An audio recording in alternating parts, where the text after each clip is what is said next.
I have been waiting for an Android watch that is as capable as the Apple Watch. So today we're going to look at the Pixel Watch 2, Google's second generation and a second chance at fixing the issues with their first generation watch. And we've heard it all before that the Apple Watch is the best smartwatch on the market, but it is quite clear to me from other videos I've made on this channel that a lot of people are interested in switching to Android from Apple. So to make this a fair comparison, I wanted to define what really makes a good smartwatch. And it really comes down to 4 categories. You've got battery life, design, performance, and fitness. So starting with battery life and also charging. Now this was something that plagued the first generation Pixel Watch, where I wasn't able to get a full 24 hours out of a single charge. I tried multiple times. I tried switching the screen off and turning the brightness down and all sorts, but it would always die like overnight whilst I was sleeping, which would then put me in a predicament far too often where I have to then remember to charge my watch whilst getting ready in the morning and then remember to put it back on again before going to the gym and using it for a workout. And that's if I even had enough time to charge it in the first place. Now the good news here is that they've solved the problem this time around with the watch now getting over 24 hours of battery life in a single charge, and that's with the always on display and still with their heart sensor running every second, which was kind of the thing that everyone thought was killing the battery life in the first time around. Now I'm actually getting more like 36 hours of battery life with this watch, which is really great because it means I can have some flexibility on when I want to charge it. You know, if I forget to charge first thing in the morning, then I've got time to do it later in the day. And that great battery performance also extends to when it's on cellular use only. Now I seem to be losing around 8 to 9% every 1 hour of being on cellular, so at most I'm able to get anywhere from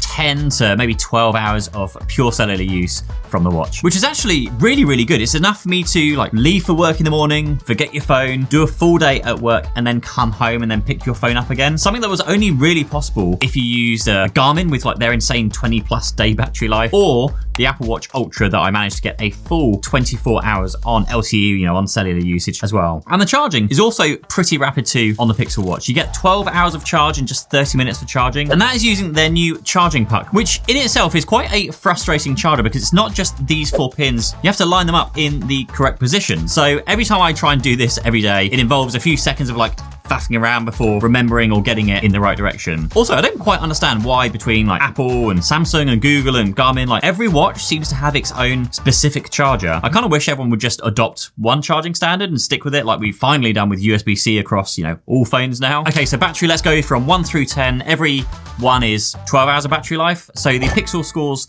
a 3 out of 10, but it's not all about the battery life. That's only part of the puzzle. What about the way it's built, its design, looks, and the comforts? Well, in terms of the design, I actually prefer this like smaller form factor. Speaking as someone who has worn an Apple Watch Ultra for the last year or so, having a watch with a much smaller form factor is actually a really pleasant experience. It's small, it's light, it's not as bulky, it's nicer to sleep with, and actually they've really improved the haptic feedback on the digital crown as well. I just really like where Pixel are going with like the haptics lately. Now, in terms of the screen itself, it's really, really clear to read, although I do remember last year everyone was talking about like these huge like bezels around the outside. Now I haven't seen anyone mention them this year, but it is still a shame that the screen doesn't go all the way to the edges like you do on many other smartwatches nowadays. Now there's also a pretty wide selection now of stock watch faces, and you can of course download one of like many of them from the Play Store, and you can fit a good amount of information on the screen if you want to. There's another plus for the watch this year, which is their ever-growing selection of watch bands. Now I've just ordered a stretch band for this watch, so I'm not a huge fan of these kind of watch bands that tuck in under, but I like the way Google is going with having a wide selection of bands, and also the fact that the Pixel Watch 2 is compatible with the first generation Pixel Watch bands as well. Now the one negative thing that I thought would be a concern of mine was the build quality of the Pixel Watch 2, because if you bought a Pixel 8 Pro at launch, you were basically given a free Pixel Watch, and Google seems to be very, very quick at giving these watches out to people. So even though this starts at £350 here in the UK or £399 for the LTE version, which I have here, it feels like it probably isn't going to be worth that much if, you know, if they're giving them away. But I'm impressed. Like, I'm actually really impressed because I recently put the Pixel Watch 2 through a series of like pretty challenging like durability tests, and the Pixel Watch survived until the very end and lasted just up till the same point as the Apple Watch Ultra did, which actually is pretty incredible. Now the thing that impressed me the most on the Pixel Watch in particular was that on all the other watches I tested, the back of the watches completely shattered, whereas on the Pixel Watch it didn't due to the material. It's kind of more of a metal material rather than glass on the back here, so it simply like bent and still got trashed, but it didn't shatter like any of the other watches did. Although when it did come down to it, the screen on the front did shatter on the Pixel Watch, whereas the other smartwatches I tested didn't shatter. But overall, Pixel Watch 2 build quality, design, and whole comfort thing, I'm going to score a 7 out of 10. So small, it's comfortable, I like it. But the big one that counts for a lot of what makes a smartwatch a really good smartwatch, performance, which is something that a lot of Android watches I've come across are shockingly poor at. But just before we talk about that, I want to thank the sponsor of today's video, Keeper, who make it possible for me to, well, continue making these videos. Now, Keeper also makes it possible for me to switch devices and be able to log into all of my favorite apps and websites and even store things like my proof of ID and like finance data. Now, that means when I use my Windows PC at home, my Mac laptop for work, my Pixel tablet, my Android or my iPhone, depending on what day of the week it is, I can still easily get to all of that critical information that allows me to use unique passwords for everything I use. But there's an even newer technology that's starting to make waves where you'll never need to remember a password again. Now, it's called Passkeys, and it uses your password manager to store this passkey. So when you log in, it talks to your password manager, which then provides the key and then logs you in. Now, it is far more secure since you now have no password that can be guessed or that you can be like tricked into giving away. But it does mean, even more than ever, you want to be storing those passkeys on something that works across any device, instead of storing it on your phone or in your browser, which only works in that one place. Now, I honestly don't know where I'd be today without a cross-platform password manager that remembers everything for me. Like, my memory is pretty awful. So sign up using the link down below for up to 50% off a Keeper personal or family subscription. And again, huge thank you to Keeper for keeping me in a job.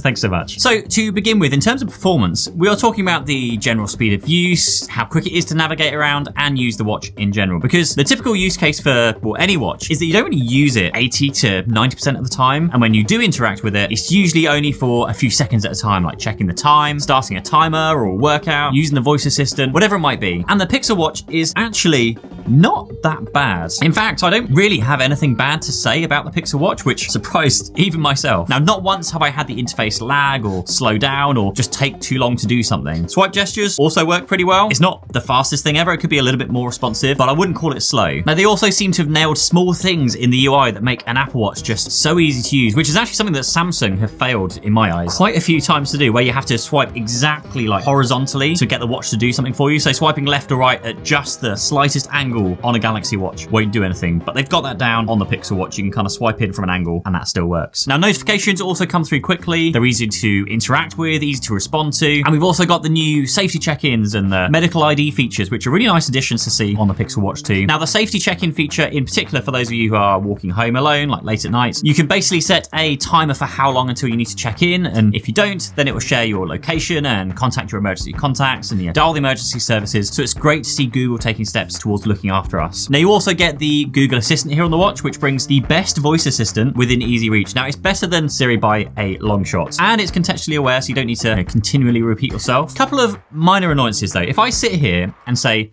hey, turn off the boys' room lights.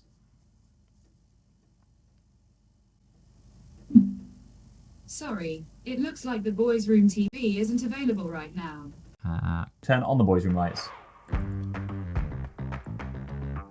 Now, I also have a Google Workspace account for work and a personal Google account, but I can't get that Workspace account to really, well, work that well. It's always really limited in terms of what it can do. So when I ask Google what's on my own calendars today, it can only read it from my main calendar, not my work calendar. Now, I've also heard lots of stories of Google reining back Google Assistant and actually removing features that it's had for years. James Kimberley, who runs Kimberley IT, basically called it the worst thing Google has ever released. And he's hoping at least that Google will at some point replace it with Google Bard, their new like AI system. But given the kind of awful launch of the Humane AI pin.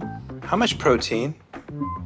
A half a cup of almonds has 15 grams of protein. I'm not really sure I want AI involved in voice assistant stuff just yet. But with that aside, Google Assistant is good, and just the Pixel Watch overall is just so much more refined this year. And I'm glad to see that they've taken user feedback on board to improve things for the better. So 7 out of 10 for the performance. But let's not get too carried away with ourselves. Let's talk fitness now. So with the Pixel Watch, Google has totally moved away from Google Fit to Fitbit. And essentially you have 2 apps to manage your watch. You've got the Watch app to actually manage and configure your watch, and then the Fitbit app. Kind of like Apple has their like Watch app and their health and their fitness apps. And the Fitbit app itself isn't too bad. It gives you like all the information that's important to you. You can tell it what you want to see when you load up the app, whether you want to focus on your sleep, getting more active, managing your weight, your food, whatever it might be. Now, there is also a premium Fitbit subscription that it will prompt you to sign up for. And this works in a similar way to a lot of other third-party fitness trackers like the Oura Ring, the Whoop Strap, and so forth, where it will give you a daily score for your readiness or your stress and like trending sleep data and like a library of guided workouts, which for most people you don't need, so you don't have to sign up to Fitbit Premium. It doesn't lock anything like vitally important away. Now this year, the Pixel Watch has a heart rate, a skin temperature, and a stress monitor. And for the most part, these work pretty well. Like, I actually like how the heart rate monitor tracks every second, something which last year came at the cost of significantly less battery life. So it's good to see them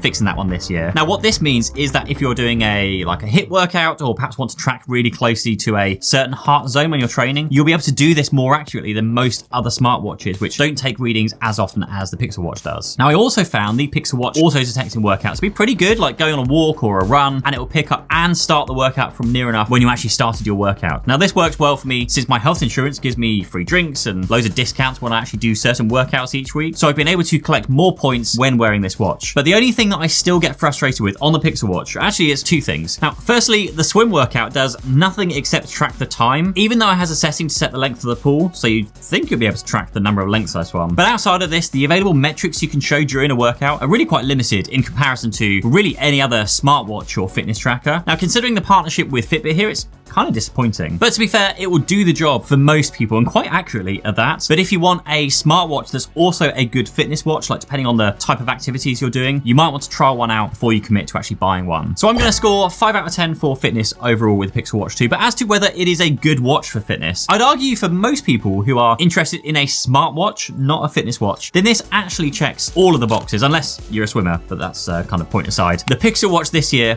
is most definitely my favorite Android smartwatch of the year. Like, better than the Galaxy Watch 6 in my opinion. But do you disagree? Let me know why down in the comments below. Just be nice about it, please. And I'll see you in the next one. Bye-bye.